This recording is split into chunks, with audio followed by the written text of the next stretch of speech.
নমস্কার শ্রোতা বন্ধুরা, সবাই কেমন আছেন? আশা করি সবাই ভালো আছেন।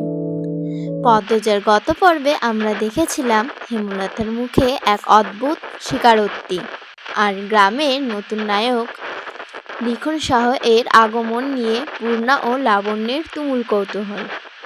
তো welcome back to Susmita's vibe station. চলুন আর দেরি না করে আজকের চতুর্থ পর্বের প্রথম পার্টটি শুরু করা যাক।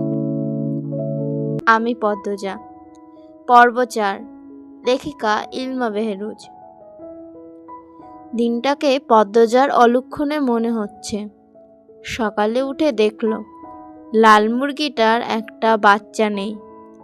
নিশ্চয় শেয়ালের কারবার। রাতে মুরগির খোপরে দরজা লাগানো হয়নি, আর এখন আবিষ্কার করল দেয়াল ঘড়িটার কাঁটা ঘুরছে না। ঘড়িটা রাজধানী থেকে হানি খালামণি দিয়েছিলেন। গ্রামে খুব কম লোকেই হাতঘড়ি পরে। দেয়াল ঘড়ি হাতে গোনা 2-3 জনের বাড়িতে আছে। পদ্মজা সূর্যের দিকে তাকিয়ে সময় আন্দাজ করার চেষ্টা করল। পূর্ণা প্রেম দুপুরে খেয়ে ঘুম দিয়েই পদ্মজা মায়ের রুমে ডাক দিল। হেমলতা মনোযোগ দিয়ে সেলাই মেশিনে কাপড় সেলাই করছেন। আটপাড়ায় একমাত্র হেমলতাই সেলাই কাজ করেন। প্রতিটি ঘরের কারো না কারো পরনে তার সেলাই করা কাপড় আছে। লুকিয়ে দেখছিস কেন? ঘরে আয়। হেমলতার কথায় পদ্মজা লজ্জা পেল।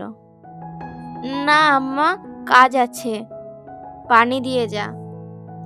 হেমলতা জগ বাড়িয়ে দেন। পদ্মজা জগ হাতে নিয়ে বলল, আম্মা, ছটকা কোন মুরগিটা দেব? হেমলতা গতকাল স্বপ্নে দেখেছেন বাড়িতে আগুন লেগেছে, তাই তিনি ছটকা দেবেন বলে মন স্থির করেছেন। সকালেই পদ্মজাকে মনের কথা জানালেন। সাদা মোরগটা দিয়ে দিস।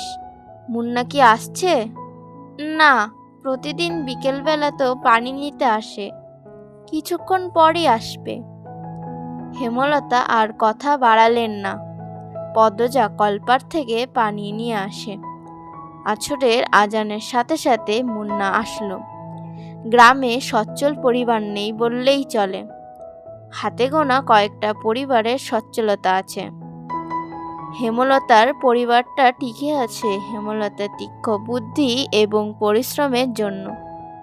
পুরো আটপাড়ায় টিউবওয়েল মাত্র 5টা। পদ্মজাদের টিউবওয়েল থেকে পানি নিতে প্রতিদিন অনেকেই আসে। তার মধ্যে নিয়মিত একজন মুন্না, 10 বছরের একটা ছেলে। মা নেই, বাবা পঙ্গু, সদরে বসে ভিক্ষা করে। পদ্মজা মরগ নিয়ে কলপারে এসে দেখে মুন্না নেই। একটু সামনেই হেঁটে এসে ঘাটে মুন্নাকে দেখতে পেল। ডাকলো, মুন্না। মুন্না ফিরে তাকায়। পদ্মজার হাতে সাদা মোরগ দেখে মুন্না খুব খুশি হয়। পদ্মজাকে না বললেও বুঝে যায় ছটকা পাবে আজ। পূর্ণা এগিয়ে আসলো, দাঁত কেলিয়ে হাসলো। হাসিস কেন? নে মোরগ, তোর আব্বাকে নিয়ে খাবি। মুন্না যে খুব খুশি হয় তা দেখেই বোঝা যাচ্ছে। খুশিতে গদগদ হয়ে মোরগটাকে জড়িয়ে ধরল।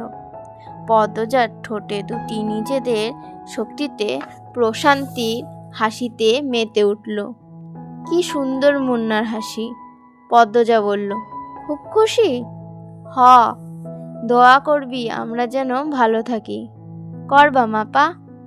আচার খাবে মুন্না? হ, খাইবাম।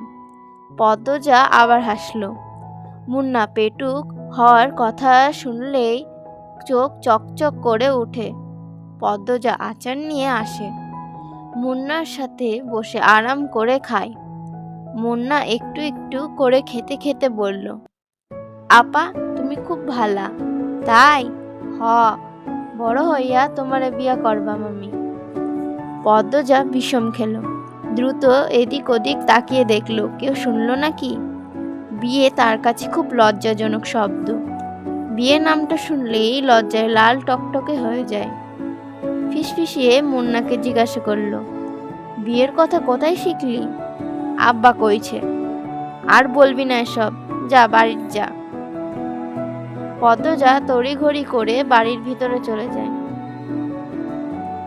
তো শ্রোতা বন্ধুরা, গল্পটা আজকে এখানেই রাখছি। আর হ্যাঁ, গল্পটা কেমন লাগছে আপনারা অনেকেই কমেন্টে জানাচ্ছেন না। সুস্মিতা ভাইব স্টেশনের পাশে থাকতে এবং আমাকে নতুন ভিডিও বানানোর জন্য উৎসাহিত দিতে এখনই ভিডিওটিতে লাইক, কমেন্ট ও সাবস্ক্রাইব করুন। তো শীঘ্রই দেখা হচ্ছে, ততদিন ভালো থাকবেন, সুস্থ থাকবেন, টাটা।